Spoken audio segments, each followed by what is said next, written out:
Timothy Trader, and I'm 39 years old, and I practice naturopathy, amongst other things, and I practice in Miami Beach, and I have a great time. I've been raw for about 9.5 years now, and I base a lot of my practice on the age-old practice of hygiene, or natural hygiene. There's a lot of controversy in that, so I don't necessarily take it as natural hygiene anymore. But I do food combine. I do pay a lot of attention to what I do eat and what I don't, as in spices and fraction foods and things like that. So I do a very strict raw food diet, but yet I eat everything I want. I don't do a lot of the different things that some people do. Some people say that enzymes are in all foods, so we shouldn't have to combine, and there's enzymes in spices and herbs, and so I don't do as much as some people, as in preparation and stuff. I keep my life very simple. A hand of bananas for lunch, as what I had today, is absolutely perfect for me. So some people would consider this very strict. For me, it's just a la natural. I don't use condiments. I don't use a lot of the things that people still use in a lot of the raw, like vinegars, tamari, and liquid aminos, things like that. I don't participate in that, though it makes some food more flavorful, as to some of those who use that. To me, the food itself is flavorful enough. Healing, as most people talk about it, doesn't even happen. It is a body-instituted procedure. And when we try to force the body to do the healing, a lot of times we have problems later. Raw seems to be about the only version of giving the body the highest nutrients possible and allowing the body to do the healing itself. And in that, true healing happens. When we see people who have cancers and stuff like that, we feel like we must do something the body could not do. But I found in my life that for me, I tried everything possible, allopathically, naturopathically, herbally, homeopathically, and I still had asthma. But when I started on a raw diet, I had 2 asthma attacks, and then I haven't had any for over 9 years. I was hospitalized every 6 months at least with asthma, and I had been searching and searching for the answer. All I had to do is stop putting the toxins in, giving the body the highest amount of nutrients available, and the body took care of the rest. So that's really the true healing that happens. Even Socrates and some of those early doctors or philosophers, they knew that food was the ideal situation. They just didn't know how to define it because they didn't know what foods were toxic and which ones weren't. So they called them medicines and non-medicines.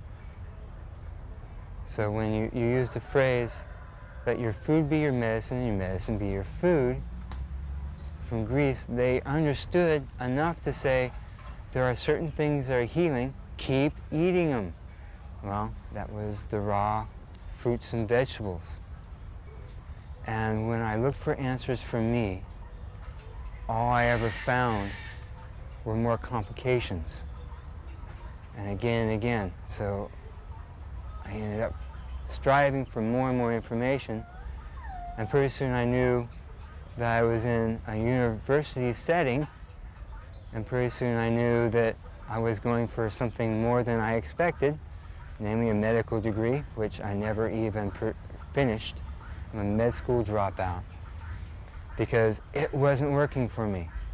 How can I be a hypocrite when something isn't working for me, tell somebody else to do the same thing? So I started with herbs and found that they were working better, probably because of their nutrient value itself. But they didn't quite do the same thing. It wasn't until I found some of the answers after many years, many degrees, that I found out a simple truth. Stop poisoning yourself. And the poisons are not something that your body has to get rid of. You free up so much more of your body without overtaxing it. I usually put it in a way that I remember the old Blondie comic strip, where Blondie would go around and Dagwood would have a pile of boxes. He never saw where he was going, and sure enough, we could always predict that he was going to run into something and the boxes were going to fly. Well, that's what happens to our bodies. We overwhelm our body with everything that we eat that we shouldn't be eating. And pretty soon we end up crashing. That's exactly what happens. If we have some vitality, if we're still walking, if we're so smothered that we can't walk anymore, then pretty soon we say, oh, I must not be sick anymore. I must not have any problems. I can keep going. And then we find out that the cancer has been eating us out for all the time that we've been smothered by all the boxes that Dagwood carries. So I found that if I stop putting the problems in, specifically for my asthma, asthma is a very simple disease. The lungs are an eliminative organ as well as our breathing apparatus, but they eliminate toxins. But if the body says, well, this is our healthiest spot, let's push out more that we can get rid of through the lungs. The muscles around the bronchial tubes, they're like little fingers.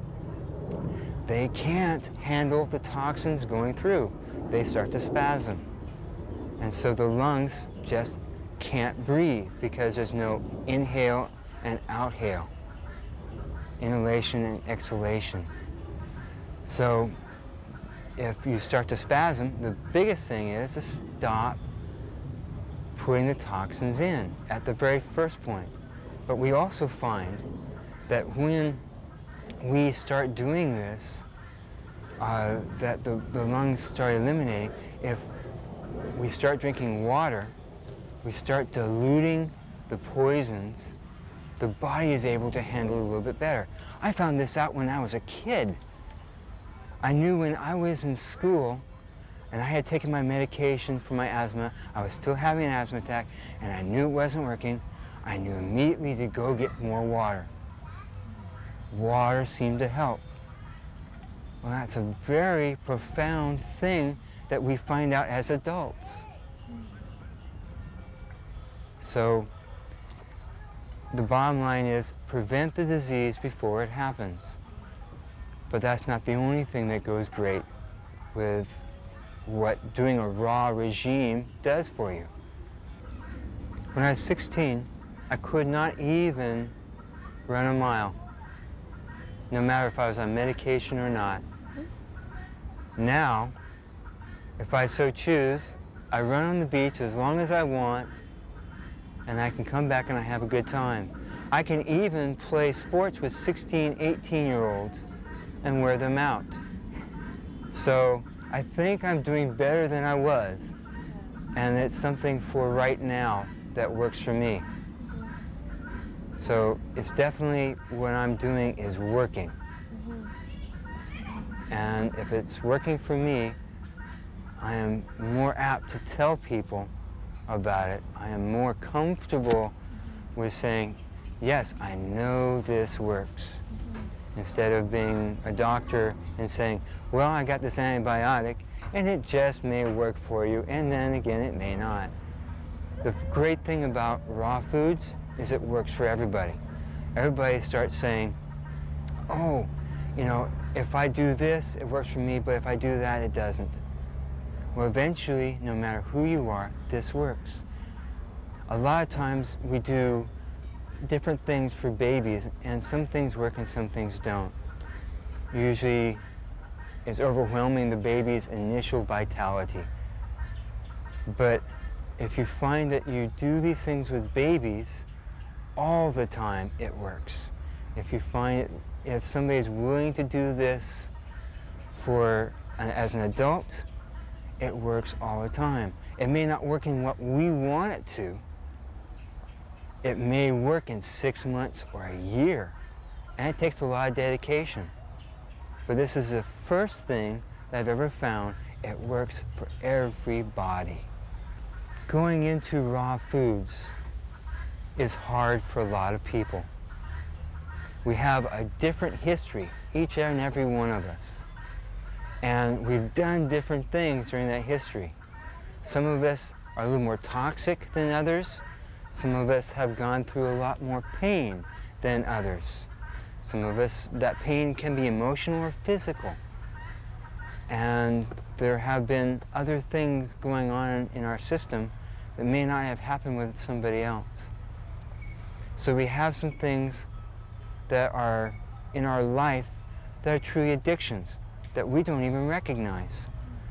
I challenge anybody to go a week without a piece of bread, and they will find that, oh my goodness, it was really tough. If not, come on, Wednesday, I've got to have a piece of bread. But I challenge you to go a week without a banana, and you'll never miss it, except for the sweetness and the wonderfulness of the banana. You won't need it. So we go through a lot of things in our life. A lot of us want to do the perfect thing right now for always. And when we do that, and I did, I studied raw foods for 6 months before I even did it, because I knew I was all by myself. There wasn't anybody to help me, but I had to do it. When I started raw, I started it all at once. And it was so hard on my body. You go through diseases, or what we would call dis-ease. You go through weight loss.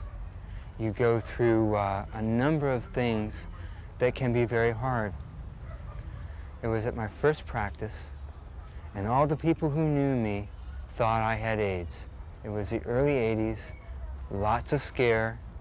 No, excuse me, it was the early 90s, still lots of scare from what everybody had heard. And so when Doc Tim had AIDS, nobody wanted to be around Doc Tim. I went into a restaurant and everybody left. And I had realized that this may be a little bit harsh for some people. I had family members actually wanting me Baker acted, calling the police and the judges of town. Thank goodness they knew me. They said, he's the most reasonable person we know. Let him do his thing and we'll see how it goes. I had my mother call me up and ask me not to die. This can be harsh for a lot of people. There's no need to go through the stress of it. If you want to do it a little bit at a time, that's great. Starting at 50%, going to 70%, 80%, 90%. By the time you reach 100, you've slowly given the body a little bit more, so it could do things slowly but surely. It's regulation. Just regulating the little things at a time. Allowing the body to say, well, thank you, I appreciate this. You might end up with a cold here and there and doing things, but you won't have the harshness. But we have options in life. And the greatest thing is we get to choose them. We get to choose if we want to be raw or we want to be cooked. We get to choose if we want to be happy or we want to be sad. There are so many choices in life, and this choice gets to work for us. So it's however we choose. But I do tend to steer people towards slow transitioning so that it works for all of us. Shelton's Superior Nutrition doesn't proclaim that you have to be 100% raw, but it sure gives a lot of facts and theory and ideas about this is the best way to go. Some of Viktoras Klevinskis' work, Survival into the 21st Century, is still great reading. Gives you the ideas about that. There's some new stuff out there which is absolutely wonderful. A lot of it is what I call raw food terrorism. It really pushes your buttons. It works with a lot of emotions. And if it gets somebody to do raw, to be healthier, fantastic. But if you really want to know some of the real basics, some of the down-to-earth whys and wherefores, the classics are still the best. I have seen so many people change in my life. I get to witness miracles, not just yearly, not monthly, but almost on a daily basis. And the only reason I say almost is because sometimes I don't recognize the miracles that come through. And it's because people want to make the changes. I had one gentleman who came to me when he was 90, I believe. And he did everything, but he didn't want to give up his bread. And finally one day he came to me and he said, "What can I get rid of my edema?" He was swelling at the ankles. He says, "What can I do?" He says, "I go to my other doctor," and he says, "I can't find anything wrong with you except for you got some edema around your ankles." And he goes, "I'm not worried about that at all." Well, this gentleman was worried. He says, "I'm not perfect." I said, "Well, you don't want to give up your bread, but your bread is what's causing that." And he goes, "Really?" I said, "Yes, really." I didn't see him for something like 6 months, 9 months, something like that. And all of a sudden he came back. And it was so fun because he lifted up his leg. Now, how many 90-year-olds can you tell me that can lift up their leg when they're sitting down to about their face level, pull down their socks and say, "Doc, look what happened." And I say, "Great, what happened? What'd you do?" He says, "I just followed your advice. I just stopped eating bread." And he goes, "You know what? I like putting things on lettuce now much better than I ever did putting on bread." These are great.